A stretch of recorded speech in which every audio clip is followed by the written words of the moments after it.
it's Erin. I'm exactly 1 week out from my next competition, and I thought it might be fun to go through one of my exact workouts as I get ready for stage. After each show, as competitors, we try to get feedback from the judges. After my show last week, the feedback was to work on my upper glutes a bit more. So today, we're going to be training upper glutes. I recently joined a new gym, and this gym has a ton of equipment, really unique machines. Some of them I'd never seen before. So some of the exercises might not look familiar, but as we go through the workout, I'll give you some substitutes, and I'll also list them in the description below. Without further ado, let's train. Our first exercise is a single leg press. This is an old Nautilus machine, and I'm guessing your gym probably doesn't have one. So a good substitute would be single leg press on a regular leg press machine, or you could even do push downs on an assisted pull-up machine. So those would be my two best substitutes for this exercise. Now here, I'm really pushing through the heel, and I'm starting with my left leg, which is my non-dominant side, and I'm focused on keeping that knee out. So I'm putting a little bit more pressure, of course, through the heel, but also through the outside of the foot. Trying to get that upper leg below parallel.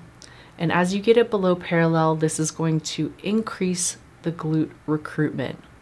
So really, really important if you want to really target the glutes in any kind of pressing or squatting exercise. You want to make sure that you get those upper legs below parallel.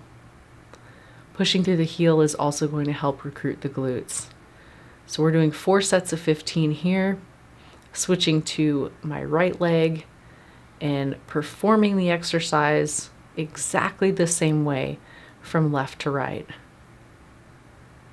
Now, as you're performing the exercise, you can reach down and lightly put your hands on your upper glutes and just feel it working. This is something that people in the gym are probably most likely not going to notice, and it can help improve your mind-muscle connection. So don't be afraid to put your hand right there on your upper glute and make sure it's working. So we're just repping it out.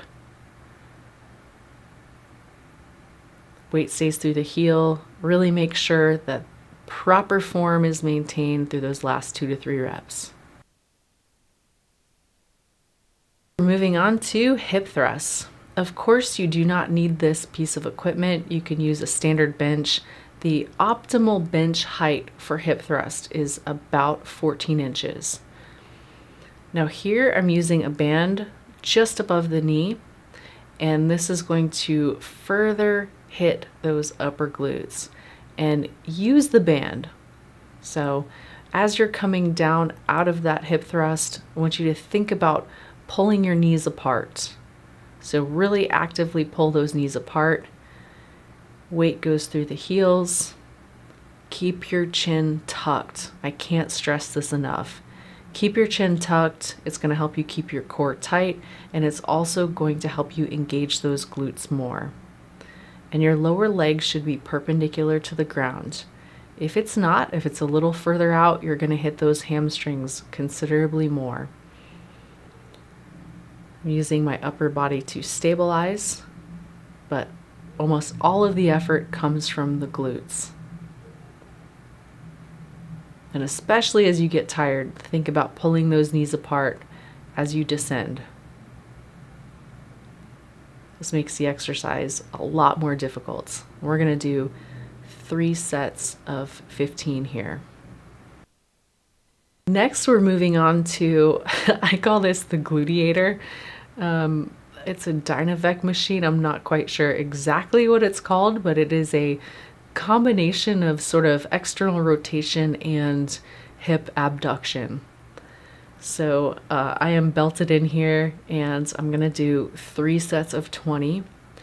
A good substitute for this would probably be on the cables. So then you could mimic the exact motion on cables. And I would do that. You could do it either standing or using a bench. And probably using a bench might work a little bit better because it's going to give you that same stabilization. So as far as the 20 reps goes, we're really working on getting that nice pump. And typically higher reps, you're less likely to injure yourself. So thinking about that a week out from the show. Next, we're going to move on to a kickback machine. And this one is great because it stabilizes your body. A good substitute would be kickbacks on a cable, or you can do body weight kickbacks. You can use a band, or you can use ankle weights. And here, since I am focusing on the upper glute, I'm going to turn that toe out just a little bit. And as you do kickbacks, really play around with angles. See what really hits those glutes the best for you, because we're all different and what works for me may not work for you. But I found that by bringing that heel in just a bit, turning that toe out, I can more effectively hit those upper glutes. Moving to the other side, making sure that the exercise is the same from right to left. So especially if you are going to do kickbacks on a cable machine, you want to make sure that your setup is exactly the same, your angles are exactly the same, especially that foot angle. Really, really important. So here, just focusing on getting that good squeeze, getting a nice, strong contraction with each rep. Really important.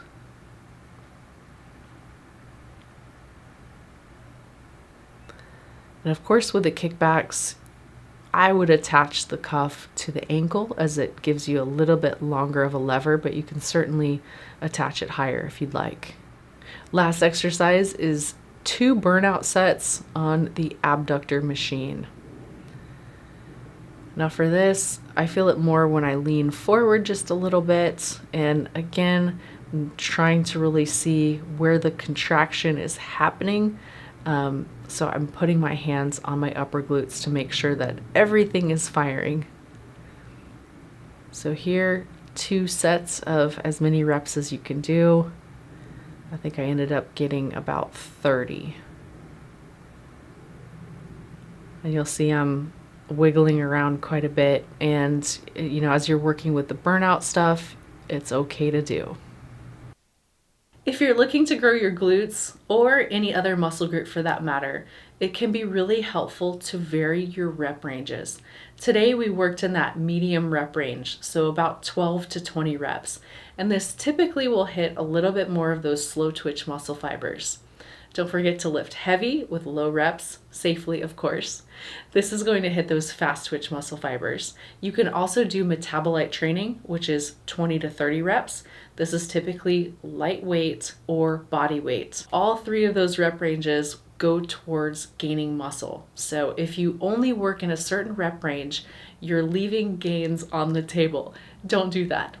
Another way to make gains is to check out my newest workout program. It's called Glute Gains, and it's the exact workouts that I used when I switched from figure to bikini. If you like this video, please consider subscribing, and don't forget to click the little bell. You'll be the first to know whenever a new video comes out. Thanks for watching. Until next time, train smart and train hard, y'all.